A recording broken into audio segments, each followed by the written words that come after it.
Hey there, friends and followers. Today we find ourselves out at one of Ocala's main areas that offers nature, art, events, and even a proposed new brewery. So where is it exactly that you may ask? Well, keep tuned in to find out.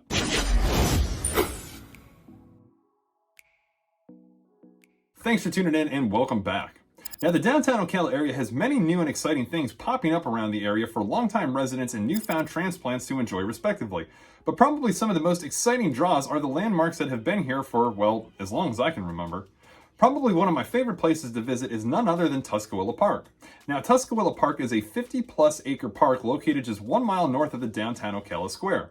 Located at 829 Northeast Sanchez Avenue, what makes Tuscawilla Park so attractive is that it offers so many different activities that appeal to park goers of all age and capacity. Whether you're gathering with friends for a various sport, strolling around to check out the exhibits of the art park, or fishing off the bridge and sticking around to catch the sunset, there is something for everyone, as many consider this Ocala's Central Park, if you will.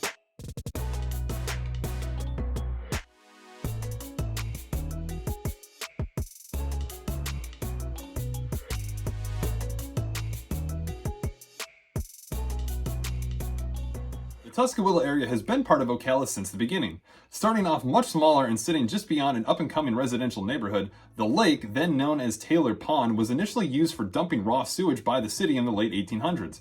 Over the next few decades, the spot was subject to nearby operations from Taylor Mill, the lumber yard that sat next door. Then, in 1916, actions were set into motion by the Ocala Women's Club to bring about a revitalization. Armed with only a $50 loan and a vision, the club secured the initial 10 acres of land and began their project. Over time, more and more land was added to the project, and a bisecting street was actually removed to create a larger, much more central lake. Over time, the area was renamed to Tuscawilla, which is said to come from an old folk legend about an Indian maiden that wandered off and had died in a grotto that was located in close proximity to where the park is today. As the Tuscawilla district flourished throughout the years, we saw in the 1930s and 40s the addition of the Ocala City Auditorium, which we now know as the Riley Arts Center, and the original Ocala Armory, which is now the location of the Discovery Science Center. Leading up to its 100th year anniversary in 2016, the area was subject to criminal activity and a hangout for local vagabonds. Realizing that a change must be made, the city stepped in and took action to not only clean up the area, but propose a master plan that would again give rebirth to the area, as well as incorporate a huge outlet for the arts, which has played a bigger and bigger role into our local culture here over the last decade. With the addition of the famous horse sculptures, other pieces of art were added around the park for visitors to enjoy, which led to the installation of the Tuscawilla Art Park.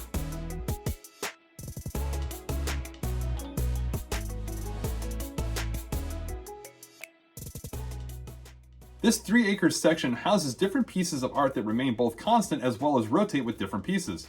Also providing a beautiful scenic walking trail, there's a stage for live performances and access to the Magnolia Art Exchange, which acts as a hub for the arts and operates out of the old Union Station, which was a prominent transportation and a goods distribution train depot that has since been added to the U.S. National Register of Historic Places. Between the live performances from the Riley Arts Center and different exhibits offered through the Discovery Center, the area has gained further attendance and attention from extreme sports enthusiasts, when in 2018 the Ocala Skate Park was opened to the public after years of advocating for a designated spot here in the city for an outlet of this fashion. Being added as an officially historic place itself back in 1988, Tuscawilla Park hosts all sorts of current events that are generally free to the public and make for a wonderful family outing. We see events like Earth Fest, which celebrates Arbor Day and provides residents with all kinds of activities hosted by Public Works, along with a fishing derby, live music, tree giveaways, and guest appearances from various animal friends. There's also the Cattle Driving Cowboy Roundup, which is where real live cattle are rounded up and make their way through the downtown area over to the park, where other activities are facilitated like a farm petting zoo, mechanical bull rides, and the Marion Rotary Duck Derby. There's also After Dark in the Park, which is a free screening of various movie selections throughout the year in which attendees are encouraged to only come equipped with their blanket and lawn chair for a night of motion picture fun. The area will continue to flourish as big plans are in store for the old Ocala Fire Rescue Station No. 1 that sits just before Tuscawilla Park, which is expected to house the new location for Ocala's own Infinite Ale Works after renovations and accommodations are complete on the building and the surrounding area. The addition of this brewery and eatery in the proposed location looks to capitalize on attracting the growing population and future generations by keeping them engulfed in the community and culture that the area has been so well known for. Now, if you guys are a beer, wine, or spirit connoisseur and planning to pass through the area or just touch down and need a recommendation for a great watering hole, then you're going to want to dive into this next video that outlines some of the best breweries and wineries here in the Ocala area. If you guys would like any more information on this great Ocala landmark or anything regarding the Ocala area, drop a comment below or find my contact information to reach out and speak to me directly. As always, be sure you like and subscribe to the channel to stay up to date when great videos like this are released. As always, thanks for tuning in and checking them out, and we'll catch you guys on the next.